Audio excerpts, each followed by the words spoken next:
EPL to Champions League, your eyes go see. It's footy fantasy. Yeah, watching footy fantasy. Footy fantasy. It is sure say the thing go meet your football me. Your football me. Banter from rivalries, it sure you go receive. Sure you go receive. From EPL to Champions League, your eyes go see. Your eyes go see. It's footy fantasy. Footy fantasy.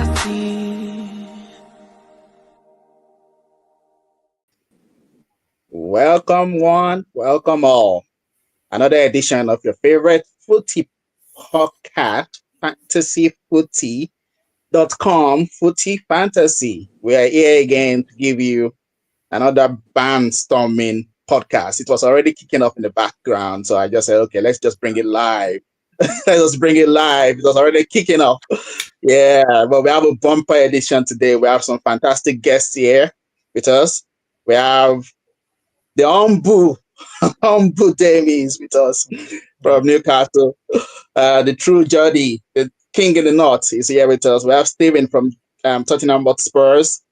They were really hot today. And we have Chidi also from the Red Devils, who are abdicating, you know. In fact, L is too hot for them at the moment. This Red Devils, it's just too much. But before we do all the cooking, I'm just going to jump straight into a bit of admin. And we're going to start off with our YouTube channel. It's YouTube at Footy Fantasy. Twitter handle is at Footy AD Fantasy. Instagram is at Fantasy Footy. And the team music is from SJ Music. That's for the intro music that we just played. Our unique selling point is, of course, all our great brothers and sisters in the diaspora gathering to discuss football matters.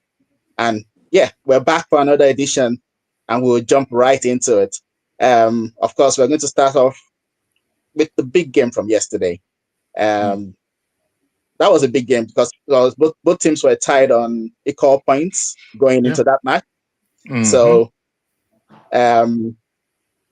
we had Man City hosting Newcastle United, ended 4-0. Omar Mamouche, the pretender to the Egyptian throne, coming to show up and trying to say, oh, he's the new Egyptian king in town, scored a hat-trick. But we have our Newcastle correspondent here to give us his thoughts about that match. What was your feeling going into that match, Raji? Did you, based on what Man City have been playing, how they've been playing, were you feeling confident going into before we talk about the match? How were you feeling going into the match? Before going into the match, I definitely felt very, very strongly that Newcastle would perform. I think there's been a consistent thread throughout this season where Newcastle performs against big teams. And I was saying I wasn't confident, but I would say that I was suitably. I felt that we wouldn't disgrace ourselves. It's basically what even if they won, it would be like 3-1, 3-2, 2-1. They still have the quality, but I thought that we would definitely give them a game for sure. Okay, that's how I felt. Okay, now we'll discuss the game. Of course, we'll come to you first. First comment. Sorry, Ayo. I think maybe I messed up the intro music. Said no intro today. He was trying to dance. I don't know, for a United fan who just got beat, I don't know what he was trying to dance to, but you dance away your sorrows, I believe. But apologies for that. I will say that, just to talk about the intro, Linga brought up something in the group, just the other day, and she was talking about how, she's appeared at this podcast several times, and she doesn't see her face plastered in the intro. It's very interesting. I feel like Arsenal fans are trying to impose themselves on us, but it's neither here nor there. Are you trying to say you want to be in the intro too? Just tell us that's what you're trying to say. You want to be in the intro. I don't mind being in the intro, but I'm also looking out for my fellow Liverpool fans like Linga. What? When do we become your fellow Liverpool fans? Come on there. Okay, let's go to the match. Anyway, let's move on. Let's go to the match itself. Okay, let's go to the match itself. I mean, what went wrong? So let's just start from what do you think went wrong? Were you guys suffering a hangover from beating Arsenal, still celebrating that game, or what happened? To be honest with you, I don't know what went wrong. The tactics just looked off from the very beginning. We knew that Dan Burn was suffering an injury, Mm, but I don't think there's any excuse whatsoever for that game. From the very beginning, it just looked like Manchester City had our number. You know, normally we would go into this game playing like 5-4-1 that transitions into a 4-5-1. But because we have Sven Botman injured, we didn't have the ability to do that. And then all the players just seemed off. Every single loose ball was going to Manchester City. Nobody was able to close the balls. Nobody was able to create tight marking, or all of the characteristics of Newcastle just went away in that game. It was one of the most. It almost like we were watching the good old days of Newcastle playing. That's how it was. mm, It was so bad. There's no excuse whatsoever to that game. It was one of the worst Newcastle games I've ever seen under Eddie Howe. mm. Yeah, it was one of Maybe the. We've seen some there bad might, games with Eddie Howe, but there might be this. some valid excuse. There might be some valid excuse. It was Valentine's Day the day before, so some of those players maybe enjoyed Look, we're themselves not too much. Liverpool. We're not Liverpool. We're not Manchester United. We don't hide under anything. If we played bad, we played bad. That was a bad game, and Newcastle I'm should just not. trying to No give you an players. out. I was trying to There's give no you a out. way out. There's no out on this one. That was a bad game. I woke up at 6:30 a.m. excited to watch this game. That waking up at 6:30 affected me the whole day. I had to take a nap later because of all the stress. Don't come and give me all of this Valentine's Day anything. That was a bad game, man.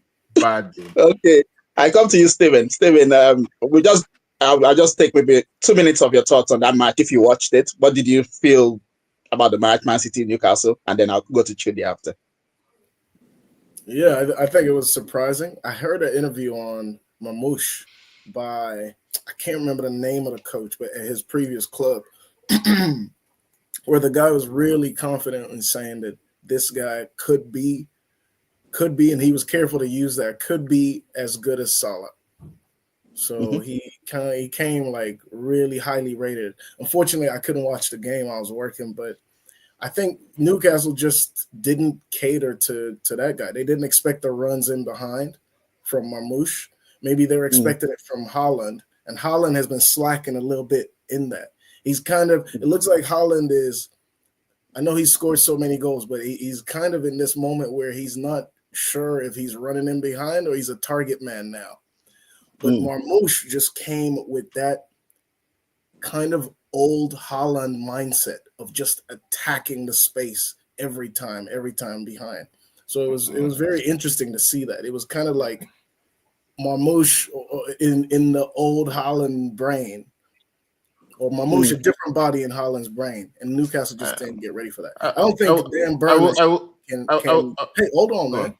I don't think Dan Burn and Shar can handle that kind of movement anyway, just the pace of it.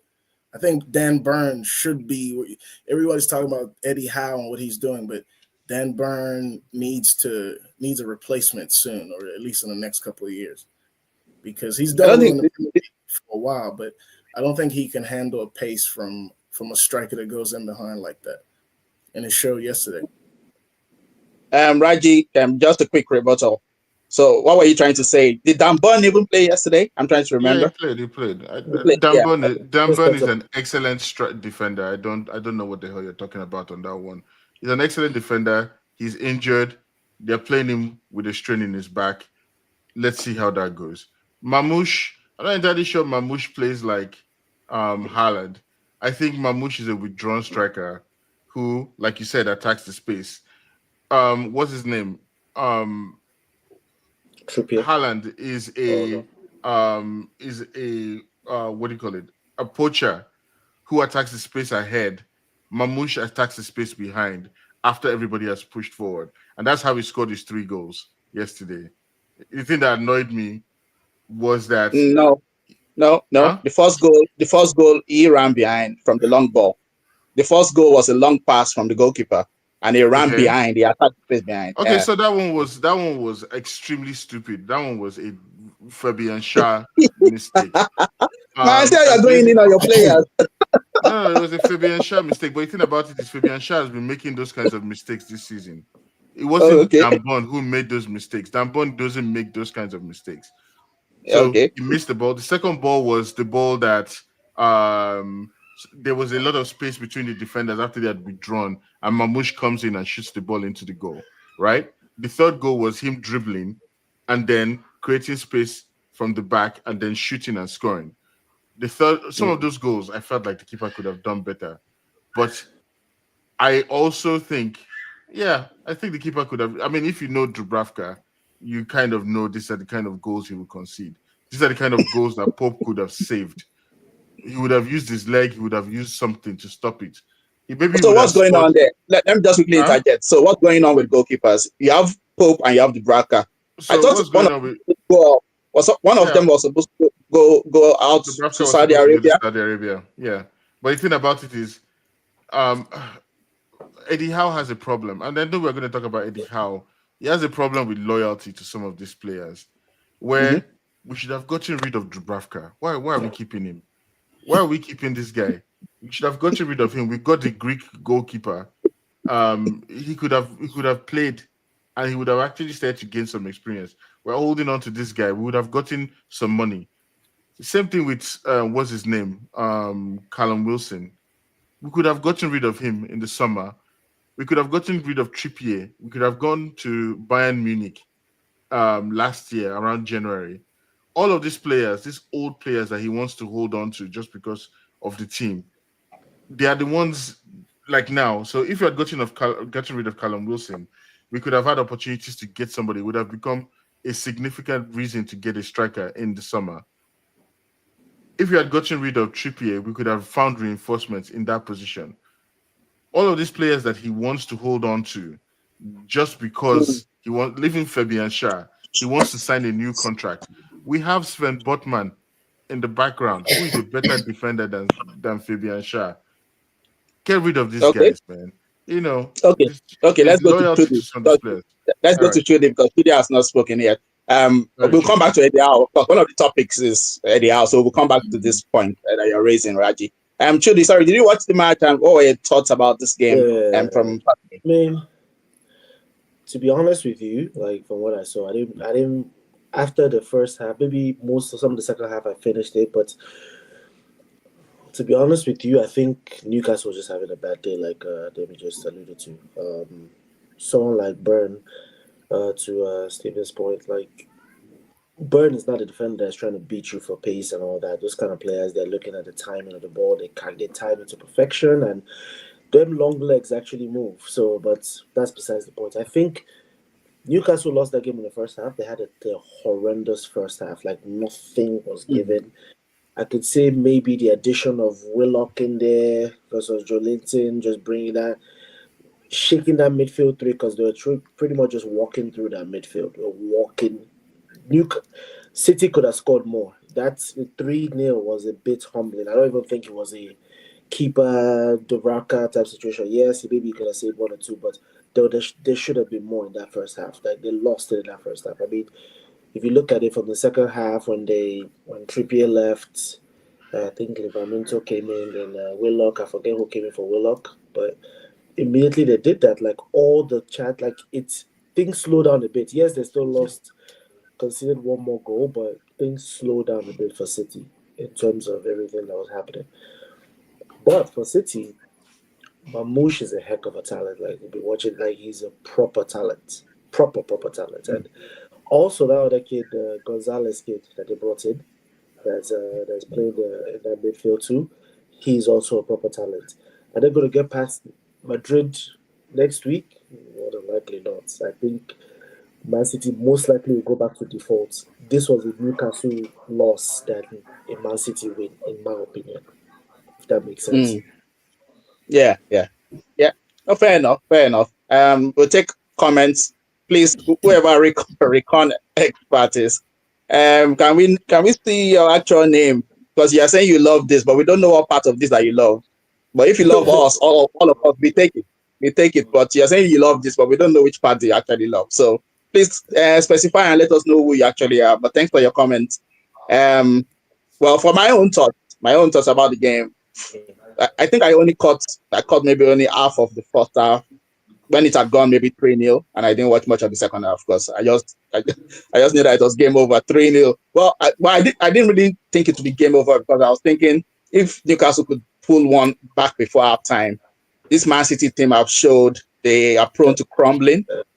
But when it finished 3-0 at halftime, I was like, I don't think that. I was thinking if they could get to halftime 3-1, then Newcastle could charge and maybe get something in the second half. But no. Yeah, it just shows that Man City still have enough talent to hurt you on a good day. That's just it. I mean, they spent 200 million in this transfer window, more than all the clubs in the Premier League combined. So, of course, it's going to help. It's going to help when you can start bringing in players at Mamouche in January. I think they still have a chance against Madrid, to be honest. I know they've been really bad in many games, but they still have a chance because Madrid are missing 3 of their first choice back 4. It didn't look like it in the first leg, but still, because you're missing 3 of your first choice back 4, it might show in the second leg. But of course, I want Madrid to go through. Maybe going to extra time. I want them to go to extra time and maybe play penalties. I want City to be very tired, and I'm doing that from a selfish point because Liverpool's next game in the weekend after midweek is Man City. So I want Man City to be very tired by the time they come to play Liverpool. Liverpool has their own game to play too now. We have our own game, but if we have no chance of going to extra time in our game, we're playing against Villa. It's not a cup game. But Man City have a chance of going to extra time and penalties. Let them play extra time, penalties, get tired, and come back, and then maybe we can beat them. Who knows? But that's just my own thoughts on it. Let's quickly go to the next topic so that we don't dwell too much. This was the game from today. Let me remove that comment from Raycon, expert. So the game from today, Spurs versus United. For me, it was just like 2 bald men fighting over a comb. It was just 2 teams who are just like, man. I was like, how bad are these guys? I mean, it's still disgraceful that Liverpool didn't beat this United team home and away. I don't know. Spurs managed to do it. If Spurs managed to beat United, Spurs have beaten United 3 times this season. I mean, what's going on there? Seriously. And Liverpool didn't manage to beat them. We didn't beat them at Anfield. Oh, shocking. Anyway, I'll go to Steven first because Steven, we've not had you for a while, and I can see you're smiling, you're buzzing. Let us have it. How were you feeling going into the game? That's what I always want to know first. What were you feeling like going into the game before we actually talk about the game? To be honest with you, I haven't watched a full Spurs game since about September. I think I said this the last time when I was on. After Ange, of course, I respect all coaches, especially coaches that are better than me. But after Ange said that all substitutions are irrelevant to the game, I just decided to, withdraw my emotions and the amount of attention I was putting into this club at a time. So look, there's certain straw. Everybody talk about the straw that breaks a camel's back. A couple of things that's happened through the years. One was back in 2012, where I think we were second or third at that time. We had Harry Redknapp. And we had the team with Modric, Bale, everything, just flying. We had the January transfer window. Our chairman, Levy, we brought in Saha and we brought in Ryan Nelson, 2 free transfers to bolster our team. You alluded to the fact of what Manchester City just spent in the January transfer window. That's a team that's serious about winning as a strategy in terms of building their club. So that gave me one clue. Then we got our chairman when we made it to the cup final with Jose. He got fired that week to prevent us winning and him paying a bonus. That tells you where the chairman's mind is at, okay? That tells you where the chairman's mind is at. Then you got Conte when Conte had the rant. So Conte went crazy. We drove Conte crazy, and Conte's already crazy. So imagine the situation you need to have to drive Conte crazy. Okay, I said, there's a problem here, but that was not the straw. The straw was the new manager coming in and telling us that substitutions are irrelevant to the game. So it doesn't matter that he didn't make a substitution to the 82nd or 3rd minute. Anyway, still love the team, but I realized that Spurs is a team that you follow at this point, is a team that you follow if you want to learn how to invest, you want to learn how to build a business, you want to learn, you can see the beautiful stadium I have. I'm trying to show that this is the selling point of a team like Spurs at this point in time. At this point, it could change. But our selling points are hotels, Beyonce coming to the stadium, our retractable pitch. We have a retractable pitch. We can pull NFL game. NFL game. NFL. Yeah, no one else has that in the world. Those are our selling points. This is my mindset coming into the game today. You see that? You see that stadium? Retractable pitch. We got Beyonce coming. We might have Benson Boone coming. He's gonna do some backflips while singing. Okay, so basically, yeah. But this is banter era. This is your banter era for Spurs. Right now, bro. Look, man, you got to take your positives when you see them. I'm not a negative man, so I'm not going to be looking at the football, which is the negative. So Madison coming in and scoring a beautiful tap in. God bless him. Our manager has been benching him most of the time anyway. He's been a little bit injured, but he's been benching him. This manager is trying to tell us that all of a sudden Son became a bad player in the last year and a half. I don't believe it, but I still believe he can turn things around. So that's my mindset coming in. And I was just surprised to see the win. I'm happy for it. I don't have much else to say about the football. I won't keep talking about it because I'm not going to watch a manager and a game where you tell me that substitutions are irrelevant.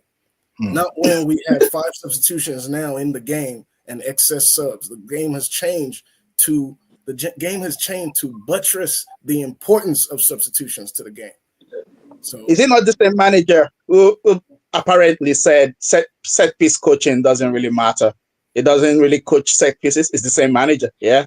I gave him that one because at that point, remember that was before September. I was giving him the benefit of the doubt that he was just sandbagging. He was just trying to distract people. Like, of course, I'm going to do set piece, but I'm not going to say it while giving credit to the Arsenal manager. You know, if he'd come in and said, oh, yeah, of course, set piece, he doesn't want to give any credit to Arteta because Arteta is doing great things with set pieces. So he was trying to downplay that. I'll give him that. I would pray that he was not serious. I just prayed.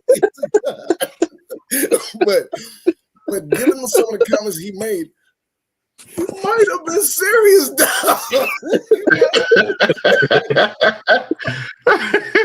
Okay. So, I don't want to talk about that, man. I was all right. I was hoping to see Aya on here today crying, but he's stealthily with stealth found something more important to do. Oh no, Ayo already commented. Ayo said he wanted to dance, you know. He wanted to dance to the intro. So Ayo is here. Don't worry. It's not hiding. Okay, let's go to the United fan. Let's go to the United fan. The football's trash. I'm not gonna speak on the football. Okay. Fair enough. For me, well, before I go to the United fan, I always want to admit there's mitigating circumstances. Spurs have had a lot of injuries this season. I mean, I think injuries do matter. Wait. I'm not saying that's an excuse. I'm just saying. I got to interrupt you. Not because Ola, excuse me. Not because it's not a valid reason, but the fact is that the style of play has produced a lot of those injuries. You cannot say that you're going to play. Remember, the Premier League is the most physical league in the world, apart from maybe the French league, but it's played at a higher pace. Every single player comes into the Premiership talks about not just the speed of the game, but also the training. If you guys go watch Brian Hill's interview, it was a Spanish guy who came to play with us. A lot of players, they can't even get past the training because the training is at such a high intensity that they're not fit for the game. So now you come into the highest intensity league in the world and you play a kamikaze game of a high line, which increases the frequency of the sprints that all your players have to do. We were just waiting for Van der Ven's hamstring to tear. Like, people are human beings. When you're coaching, you're not just coaching them like you're playing FIFA. You can't do every single tactic because you have to take care of these people as human beings. Okay, fair enough. Okay. So a lot of these injuries are produced by the style of play. It was inevitable. It was inevitable. So for him to do that style of play and then complain about the injuries, it's a little bit rich for me. No, I'm not saying he's complaining about it. I'm the one bringing it up. So because I always what he's saying. Wait. Let's do this speak. Sorry, Raji, we'll come back to you. He can finish the point first. Let me just finish my point. What I'm saying is that we don't need you to interject. Stephen has brought up some very wonderful points. I'm actually impressed to hear some of the things he said. It feels like this is a podcast of three humble men looking back and retroactively reviewing their teams. Chudi has not spoken, so we don't know if Chudi is humble. We don't know if he's humble yet. Okay. I'll let Chudi talk. Okay, over to you, Chudi. Are you humble like the other guys?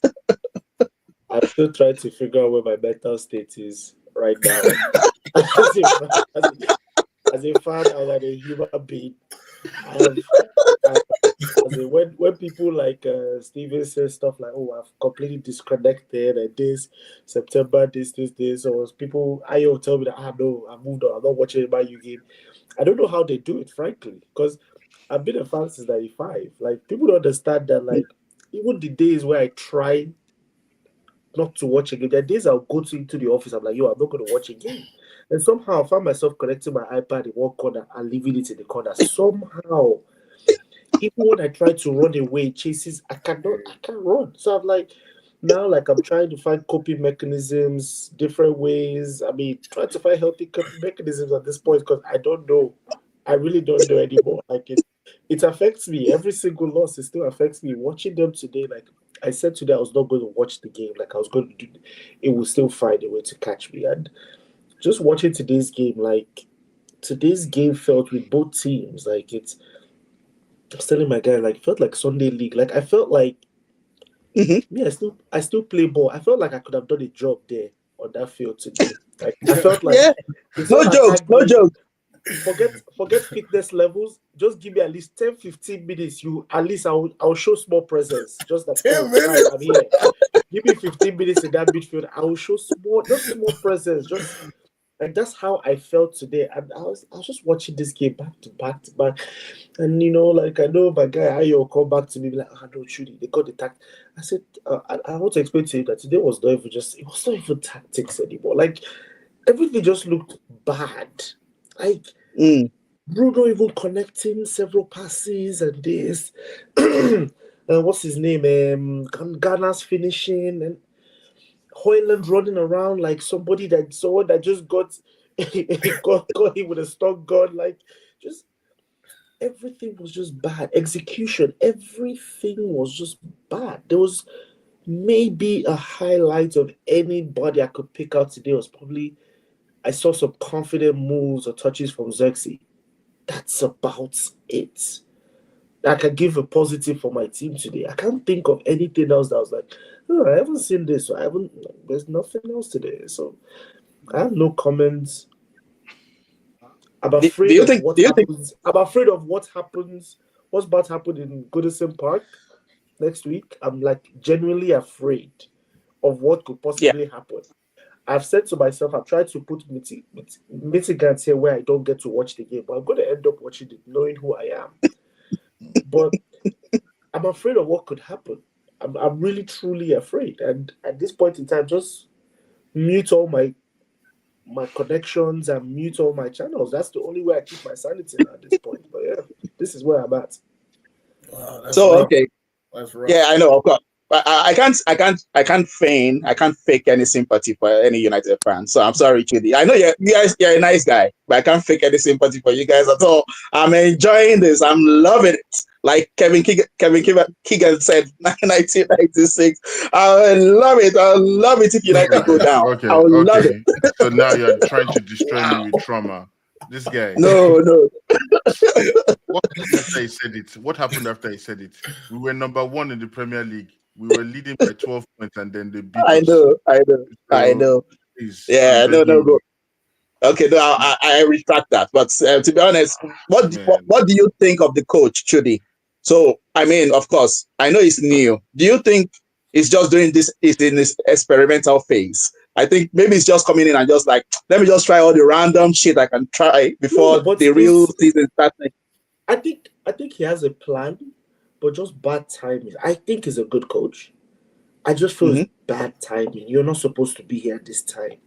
Like right now, we need some kind of scrappiness that can instill something in us that can get people moving or whatever the case may be. But it's right now, it's not about, oh, you should play the four, you should play this. Yes, those things matter, but the spirit, something is lost fundamentally from everybody. Look at freaking Chido, the young striker, when he came in. Did you see the look on his face? Yes, we're losing 1-0. Yes, he didn't want to come in with 3 minutes left, but you're making your debut at Manchester United, and the guy's face just looked like he was owing the mob $1 million and they held his family captive. Like this, just look on his face.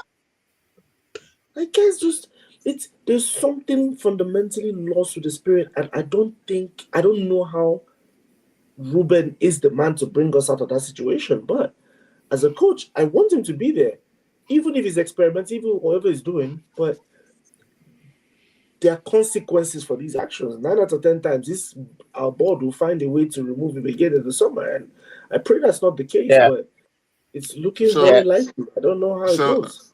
I want to ask Judy a question before we go to Lingard. There was a celebration of Dan Ashworth going over to Manchester United from Newcastle.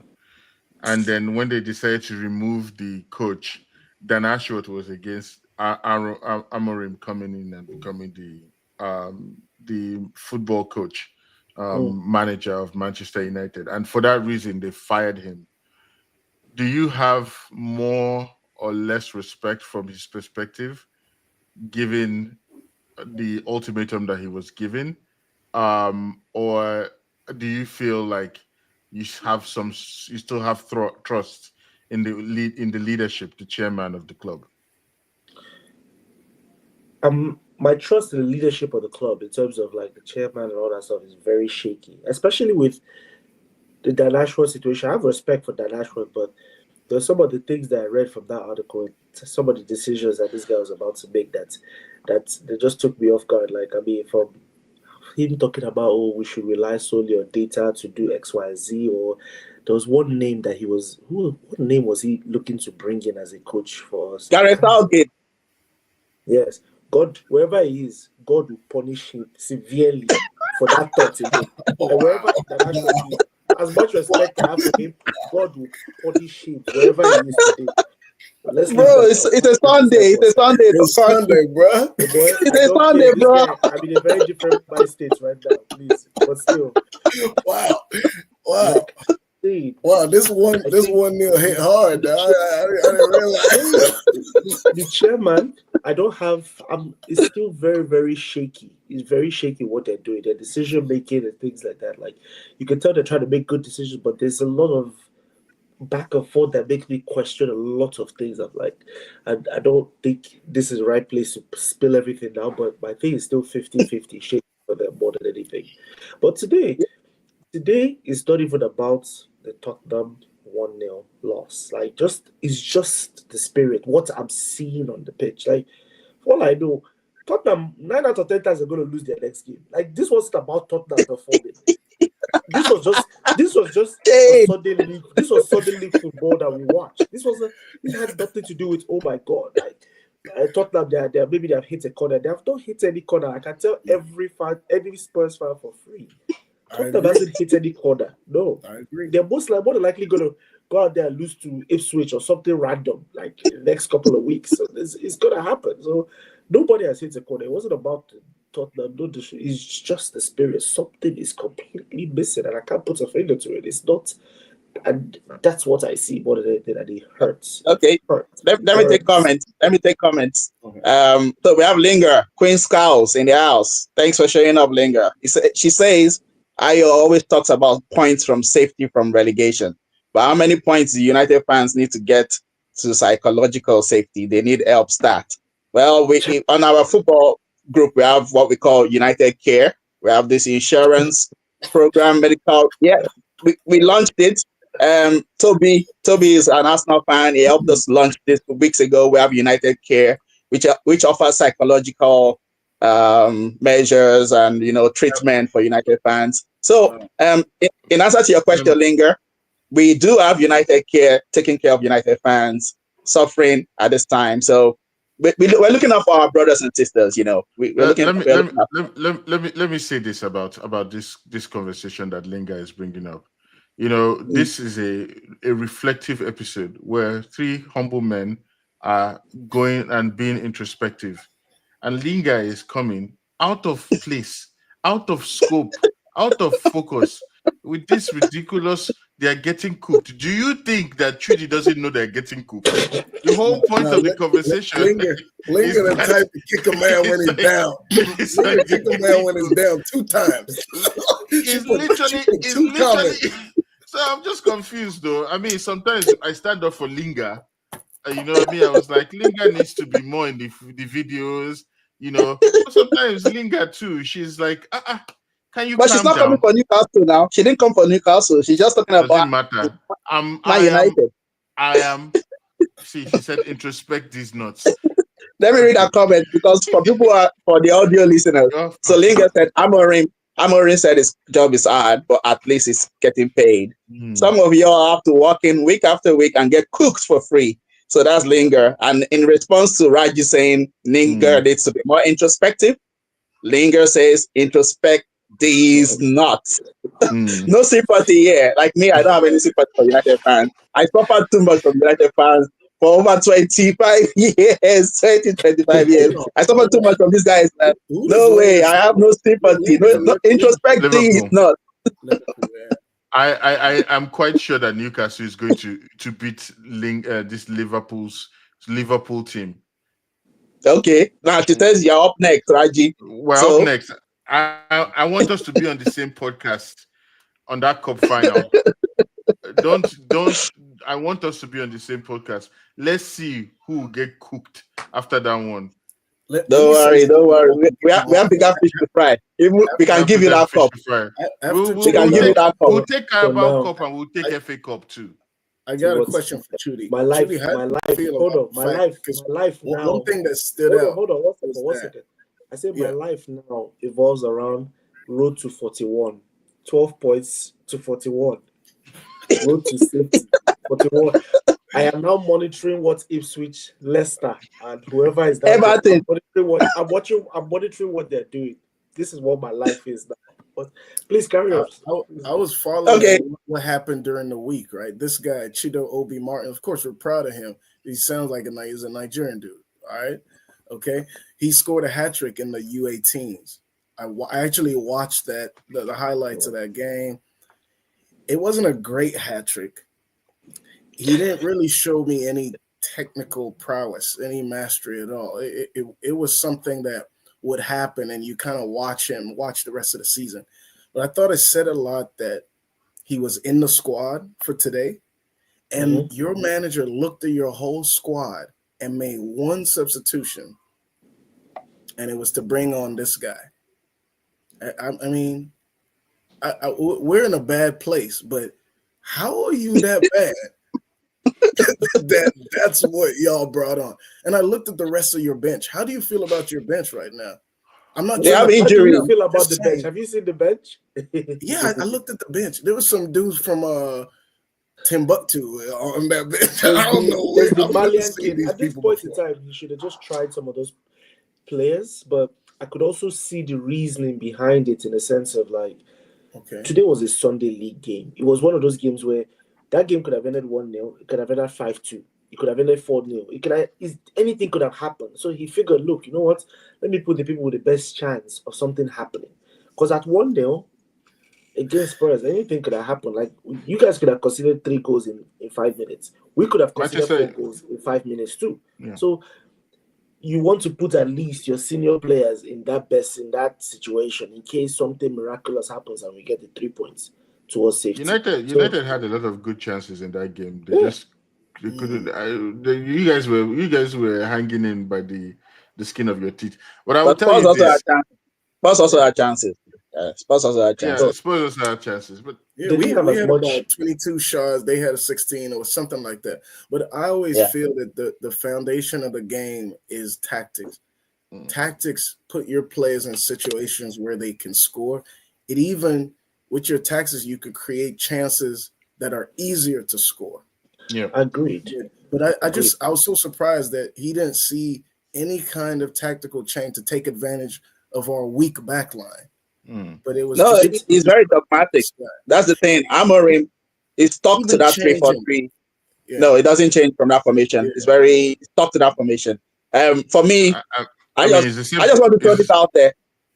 I just want to throw this out there because Everton and United are playing next weekend, and both of them combined have 59 points, and Liverpool have 60 points. That says a lot. Nobody cares. Nobody cares. I Nobody do cares about care. I Liverpool. do care. That's I'm very the host. Nobody I'm the host cares. of this podcast. That's I why. care. I care a lot. That's why you guys are always I saying care a you lot. never walk alone because nobody cares about you. Nobody cares I about care a you. lot. Very useless. Especially Everton. Anyway. Let me finish on this Everton point before we go to the next topic. Because when That was a Everton fired their beautiful manager, game. That was a yeah, beautiful that game. was Can we talk about that was a friendly. Oh, It was a friendly derby. wonderful friendly That's derby. why we They drew. were punching each Friendly other at derby. the end. I was like watching that game. I was like, whoa. I was Merseyside love. Merseyside love. You better be watching your back, man. Those Arsenal fans are coming for you. Where are they? Make a mistake and lose it. Make a Where are mistake. they? By the way, do we have any Everton fans in the fantasy group? Because Moyes is doing something there. I know it's not a topic. I just wanted to ask. They're always quiet. They're always quiet. They're always quiet. No, there's one. There's one of them, Billy D. He's from Australia. So, but yeah, at the moment, of course, he's having fun because they're doing well. But I saw it. Actually, Steven, when they fired, what's his name? Sean Dyche. I was saying it in our WhatsApp group. I was like, they were like, Everton are going to go down. There are few of them. I mean, they know themselves. They're saying, Everton's going to go down. I said, no way. These guys are going to bounce back and they'll finish mid-table. And look at Everton now. They're getting closer to mid-table because people underestimate David Moyes because he's tainted by his time at Man United. So they just think this guy is just a rubbish manager. He's not the best manager in the world, but he is a good manager. David Moyes is a good manager in the world. It's not close to it. He's not close to it. He's not close to it, but at least let's see what Eddie Howe can do. At least David Moyes has won an European trophy. What has Eddie Howe won? Yeah. Talk. Okay. What has Eddie Howe won? Let's move to that part of the topic. I know you have that. We're going there now. We're going to the next topic. We are going to the next topic. Eddie Howe. Before we jump on Eddie Howe, let's take comments. Let's take comments and we go to Eddie Howe. We'll go to Eddie Howe now. We just take comments.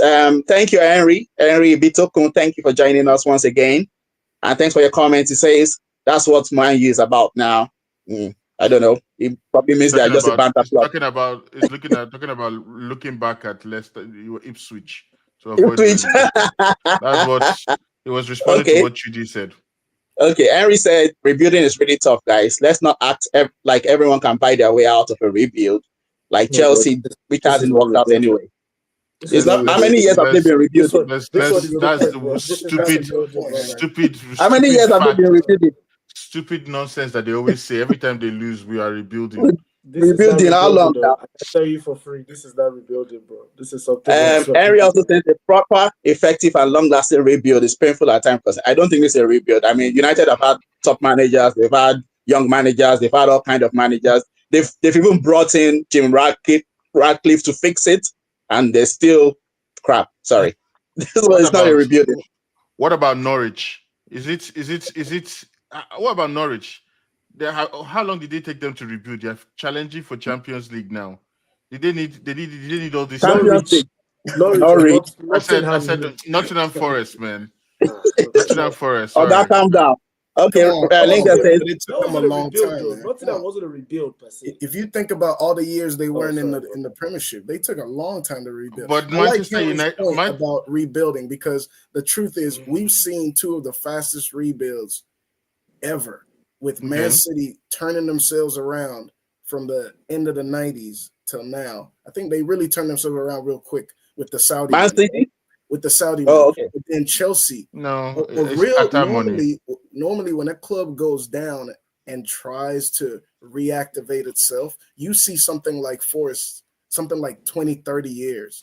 That's really what you see with a football club. Because as you're doing it, other clubs aren't standing still. They're moving forward. Yeah. So we've been spoiled by the Man City at Chelsea. I like that point, Harry. No, I kind of disagree because it's not Manchester United has also been, they've not been moving at all. They've stagnated. And sometimes they've been regressing. Okay, so you're saying they're not even in rebuild. Yes, they're not rebuild. Yes, they're not rebuilding. Fine. I'm just not rebuilding going on that rebuilding isn't quick. But it's because so what I'm saying is like if the question is a question of rebuilding, and every single year for the last 10 years, everybody's saying Manchester is rebuilding. We're rebuilding. Look at teams like Nottingham Forest, right? They're coming in from the Championship, they're getting to the Premiership, and they're challenging for Champions League.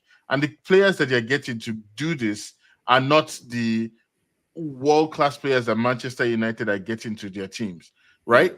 They're using youngsters, they're using old, I wouldn't say old, I would say that they're very experienced strikers to get to that point. But it's taken them 25 years to do that. Yeah, before you go 25 years is just their point of existence. Right? No. They've just existed for 20. Not that the team they haven't. No, Nottingham Forest was one of the biggest English teams in the 70s, 80s. Even to the 90s, they were playing in the top league. They've taken 25 years to come back full circle. That's what I'm saying. So no. What it normally would be. What I'm counteracting that is in those 25 years, they've had ebbs and flows. They've gone up, they've gone down. They are now in a new ebb, and they're slowly improving. It doesn't mean that within that period of 25 years, they were always rebuilding. They were going through. Yes, they were horrible. They were downgraded. They were relegated. They were going down. So it's not as if in all that period they were rebuilding. It's my point exactly. Okay. Let's do this. Please, because we're getting sidetracked. I'll just read the final comments and then we'll talk about the hour because I think this is quite important anyway. So Linga says, for real, shout out to Moyes. He's turned those clowns around. Hate to say it, but gotta respect. Yeah, I saw it coming, to be honest. I knew everything was going to bounce back when that guy took charge of them. So Henry says, Moyes is a decent manager, no more, no less. Yeah, fair enough. I didn't say it was more than that. He says, Henry says it took Arsenal that many years to get back to this current level. What current level? Arsenal, you have no, see, even United, wait. Even United in their bad state are still picking up trophies. Arsenal are saying they're getting back. What current level are you guys at, Arsenal? You're not winning anything. 5 years, you've not won anything. Even United with bad level. They won FA Cup last year. They still won the trophy the year before. What are Arsenal fans on about? Please. Calm down. I feel like that. What are they on about? What level are you? You're second for 2 years in the Premier League and you're saying what level? Please, come on there.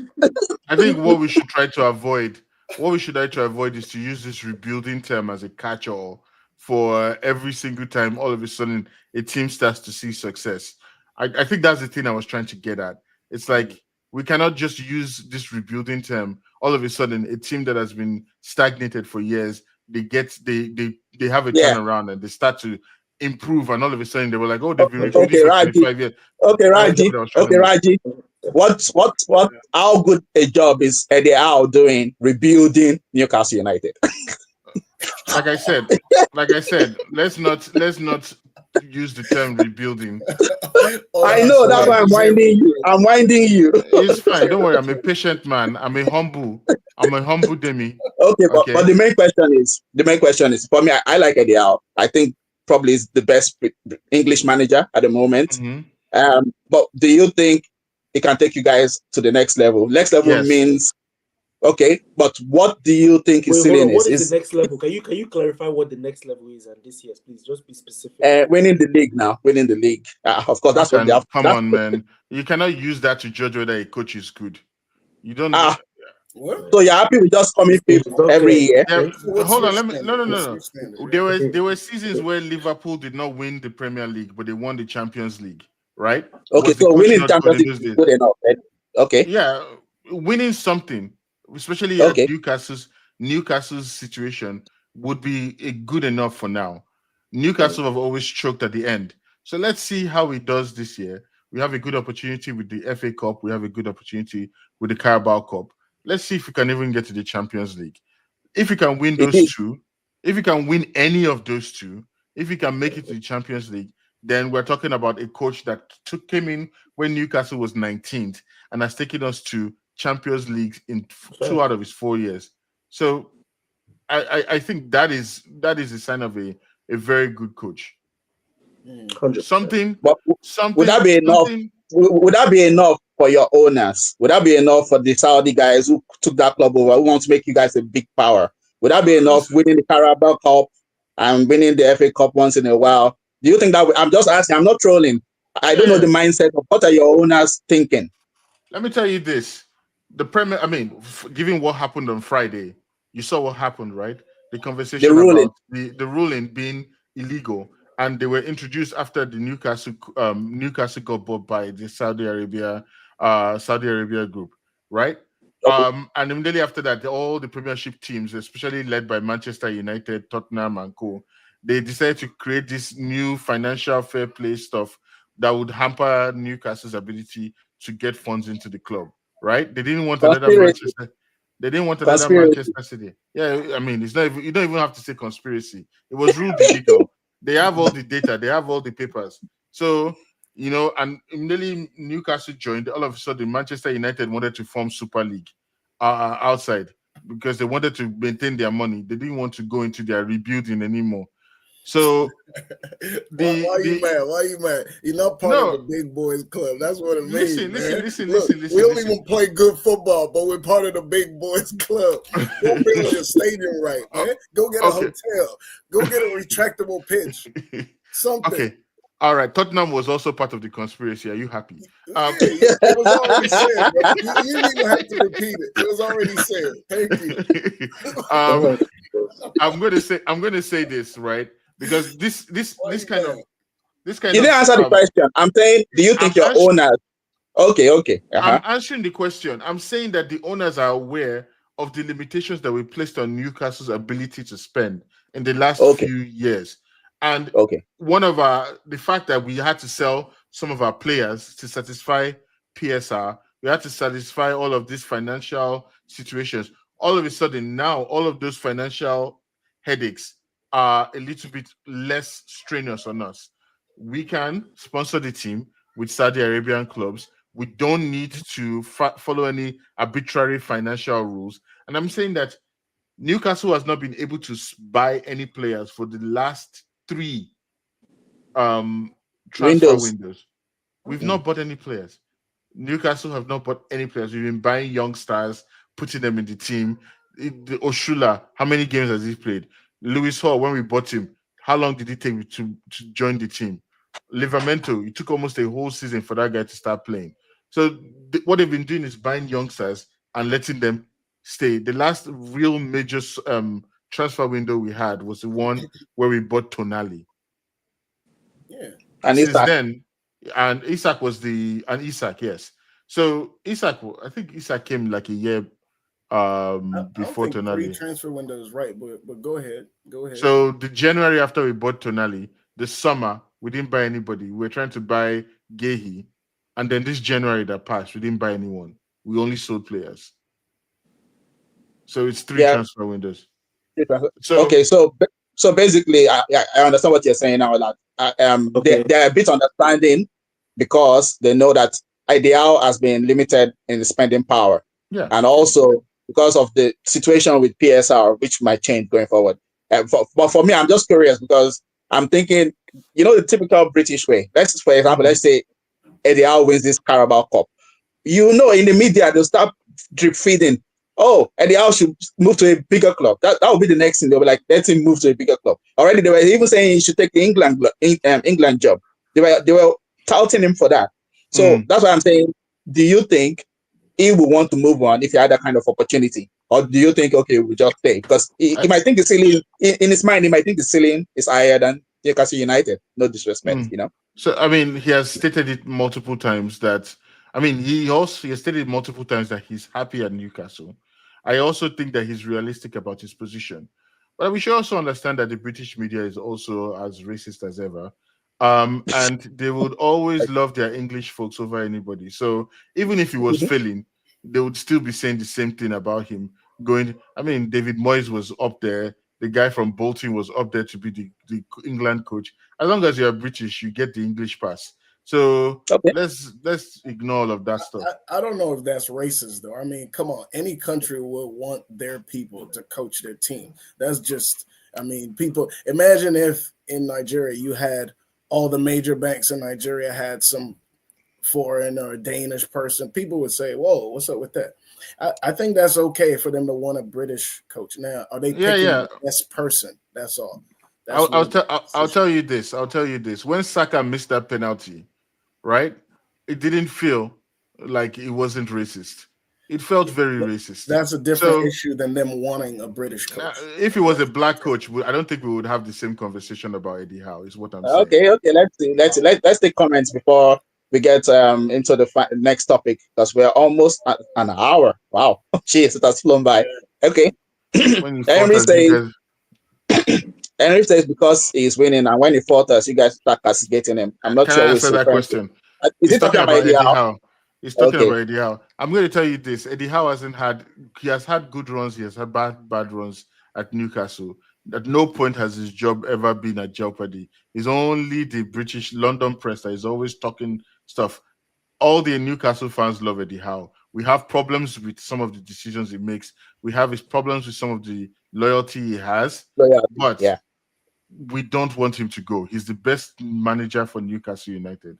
We're not Manchester United or for some reason or Tottenham.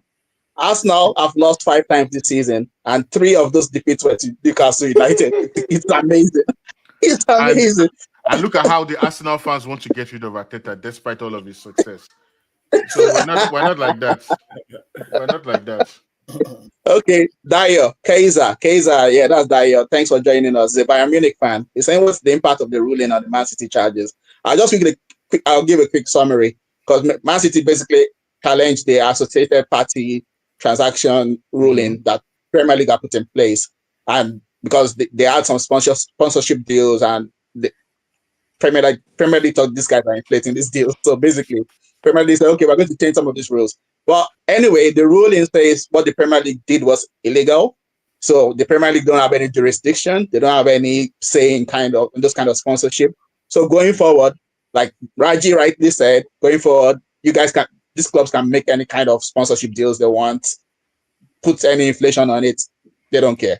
It's not in the Premier League's remit jurisdiction to say, oh, we don't want you to have the sponsorship deal. So that's the impact on Man City's charge, but not on Man City. Man City's charges are a separate thing entirely. Exactly. So that's part. Yeah, those are. So, but the charges themselves, I think the decision is coming next month. The 116 charges. 116. It's not 115. They keep saying it's more than that actually, but people just say 115. But I think the decision is next month. But it does have an impact, because that sounds like a legal out for Man City. Because if I remember right, some of the charges about Man City were considering that they had made certain payments. So they were using a sponsorship deal to make certain payments. Yeah, right. What was allowed. So this is giving an out to any club to make all these extra payments, just quid pro quo payments through sponsors. Some of the charges. Yes, you're correct. Open season on sponsorships if I want to get money to you in that way. So you're right. Yeah. Well done, Man City. Unbelievable. So some of the charges would need to be dropped because some of those charges are related to that. But some of the other charges are not related to sponsorship deals. They're related to inflating, making payments off the book, basically. Wow. Allegedly. Wow. Don't come and sue me, please. Okay, let's go to the next topic. Okay, this was motivated by Kendrick Lamar's hit single winning 5 Grammys, and then he performed it at the Super Bowl, like basically diss tracks. And I mean, it's unprecedented that a diss track won 5 Grammys. The video won a Grammy. I mean, then he went to perform it at the Super Bowl. So I just felt, man, okay, all of us have teams that we don't really like. So, for example, if you don't like a specific team, who would you like to perform a diss song on them? And probably you can choose a title. So So I'll start with you, Trudy. I don't know. Are you a big rap fan? Do you listen to rap? What kind of?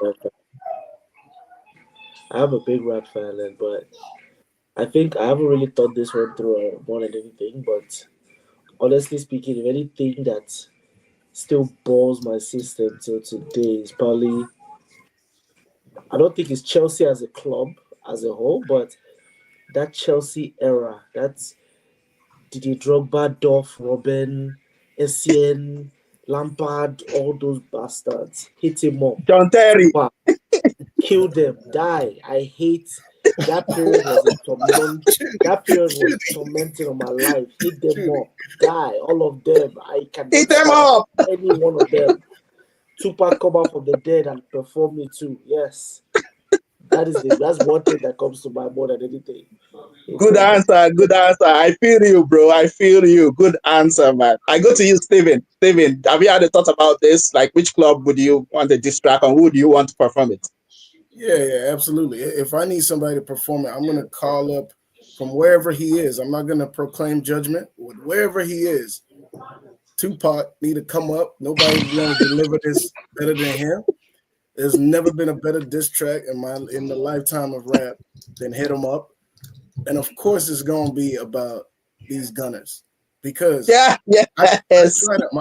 talk about racism, right? But I try to imagine myself as a Black Arsenal fan sitting in the stand and they're singing to Adebayor about his mom being a whore. Yeah, his dad washing elephants.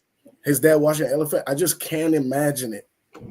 I just don't know how to imagine. So I think that something needs to be done to actually look at sometimes the racism of Arsenal fans, especially given that so much of that club's fan base is because of the African players, because of Kanu, because of Campbell, Eboué, Toure. So sometimes it just doesn't work. About 4 or 5 years ago when Mourinho was there, they had another incident where a fan was banned from our stadium for such comments. And people can look into it. So I think there's that's the way they treat their players. We all know about the Eboué situation and all the chance they had against him, and they made up with him later. But I think there's a lot of racism there. So Tupac can talk about it. He's an activist and a rapper. He can do it. He can do it. Absolutely. All right, fair enough. And I know, Steven, I know you're jumping up very soon, so feel free to head off. But thanks for joining us today. You've been fantastic as usual. And so we'll see you around, man. All right, guys, take care. 4 humble guys, according to them. Hey, man, good to see you. 3 humble guys. I won't blow. I'm including you. Okay, I'm humble. You're not humble, man. All right, take care. All right, Steven, thanks for joining us. All right, Raji, any diss tracks and who would you be bringing up to? I'll for Liverpool, I'll probably bring out 3-6 Mafia, and I'll commission them to sing "Slipping Since Gerrard." That'll be my. That's creative, actually. And then for Manchester United, I'll bring in what's his name? Danny Glover. Was it Donald Glover? Donald Glover. And I'll commission him to make a song called 88 Minutes of Vibes. So what about the 2 minutes? What about the other 2 minutes? That's the time they spend throwing the ball in. Okay. So you don't have any diss track for the Arsenal fans, your favorite fans? No? They've said everybody has said everything about Arsenal fans. The more I talk about Arsenal fans, the more they'll feel like I'm obsessing about them. So I'll just leave them alone, man. Okay, for me, I would have loved to have Tupac perform for me, but yeah, I'll probably go with Nas, because one of the hardest diss track was the one he did on Jay-Z either. And yeah, I want him to perform a diss track on Manchester City, the cheating bastards. they've caused me a lot of pain. Man United's own was organic because Man United didn't really cheat their way to titles, but Man City, man, I feel some pain. Losing the title by 1 point to them twice. Could have been Oh, different. We could have had 3 league titles by now, extra, But these guys, I need Nas to come drop some bombs on them. So it'll be Nas for me dropping some. Yeah, I really beef them. I mean, I don't see Arsenal as a real. I just dislike their fans. I don't dislike the club. I don't really mind Arsenal, but their fans are just the ones that wind me up. So I won't really say I beef Arsenal as a club. I mean, they're a decent club. I know Stephen was mentioning the racism, but I think every club has their racist elements. I mean, Liverpool fans, there are some Liverpool fans who are racist. It's a prevalent thing across all clubs. So I won't single Arsenal out as a racist club. But I mean, their fans, man, they wind me up. Those guys, they're just delusional, man. Seriously. But I won't waste my diss track on Arsenal fans. It will be Manchester City. Manchester City will be the ones I'll be having a diss track for. I have one more song in light of what you've just discussed. I'm gonna be commissioning Pusha T to write a song about Liverpool called Again. How many Liverpool songs do you want now? 97 points, no league.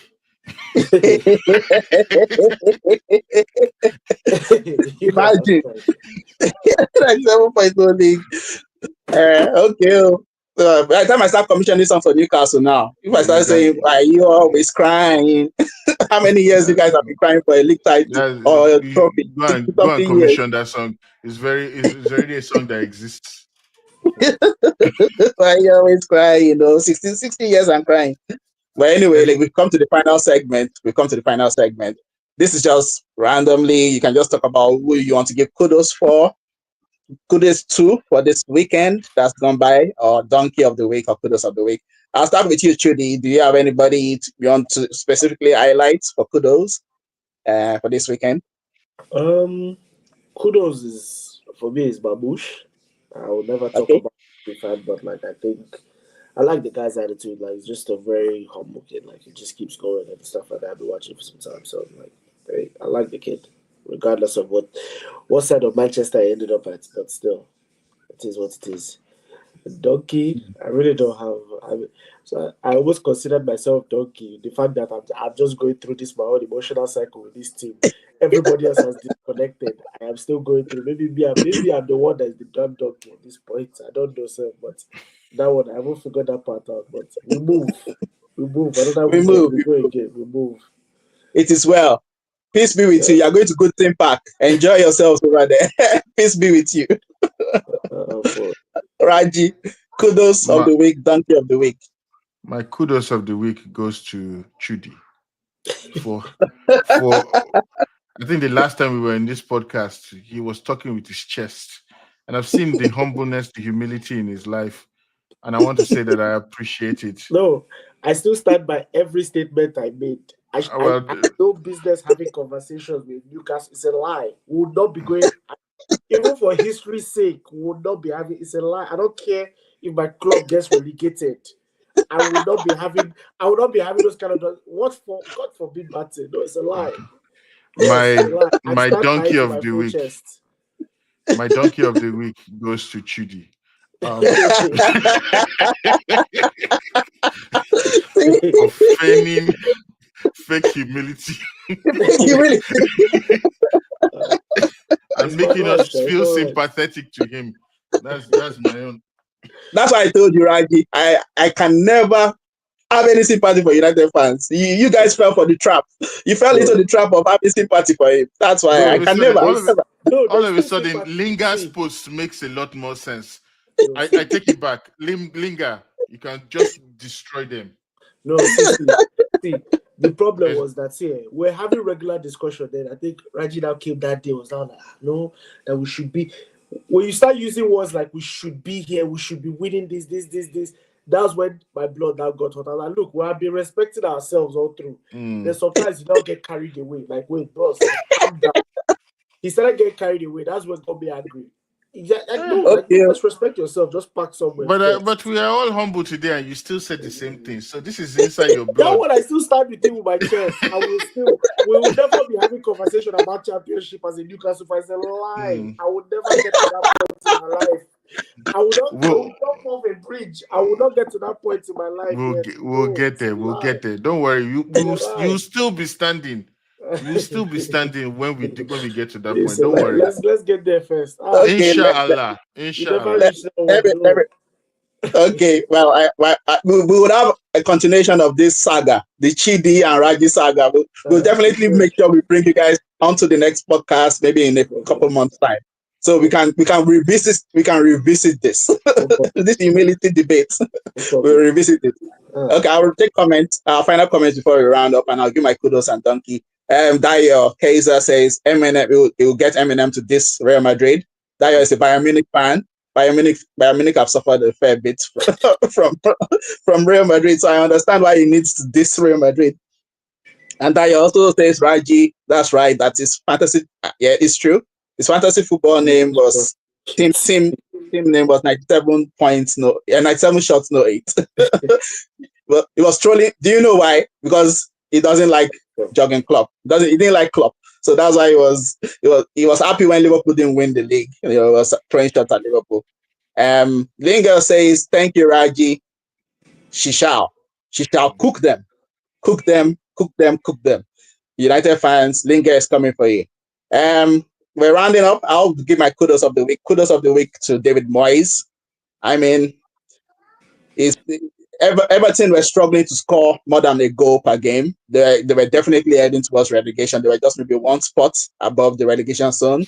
This guy has turned them around. They're 13th now, I think. Yeah. They're closer to mid-table than to the relegation zone. And man, it's instant impact. He barely bought anybody. I think he brought in only one player, Alcaraz. And that team is unrecognizable from what Sean Dyche had them as. Unrecognizable. And I have to give him kudos. Donkey of the week. Donkey of the week. I don't want to go in too hard on Michael Oliver, but I have been on podcasts before where I've called this guy out. Not because I think he has an agenda against Liverpool. I just think he's a bad referee. He's an egomaniac. And I know he's a Newcastle United fan. So I'm saying that loud and clear. He's a Newcastle United fan and he's a shit referee who is full of himself. And this guy, he needs to retire very soon. We don't need him in the game. We all suffer too much from him. Michael Oliver, sorry. I'm not sending any DM to you. I'm not like one of those guys who will start threatening your family. But I just think he's not a good referee. So he's my donkey of the week. And yes, we have come to the end of the show. Thank you, everyone. It sounds like you don't like confident referees. That's all it sounds like. Confident referees. That's the worst thing. When you are incompetent and arrogant on top, that's the worst combination ever. Seriously. All right. We thank you guys for joining us. Thank you for joining us. And thank you all the guys who showed up in the comments. We had a lot of viewers today and a lot of comments. Before we go, I'll just do the final housekeeping, put up our social media handles. YouTube is at Footy Fantasy. Twitter is at Fantasy AD or Footy AD Fantasy. Instagram handle is at Fantasy Footy. Team Music, the Instagram handle is at SJ Music. We will definitely be with you next week and we'll have more guests. Thank you, Raji. Thank you, Trudy. You guys have been fantastic. Great banter, great analysis. Great to have you with us once again. It was great to have the conversation. Hope you guys have a good one. Be safe, guys. You too, brother. All right, we're out.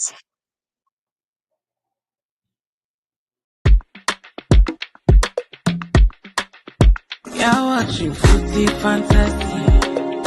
It is your steady thing, go meet your football needs. Banter from rivalries, sure you go receive. From EPL to Champions League, your eyes go see. It's Footy Fantasy. You're watching Footy Fantasy. It is your steady thing, go meet your football need. Banter from rivalries, sure you go receive. From EPL to Champions League, your eyes go see. It's Footy Fantasy.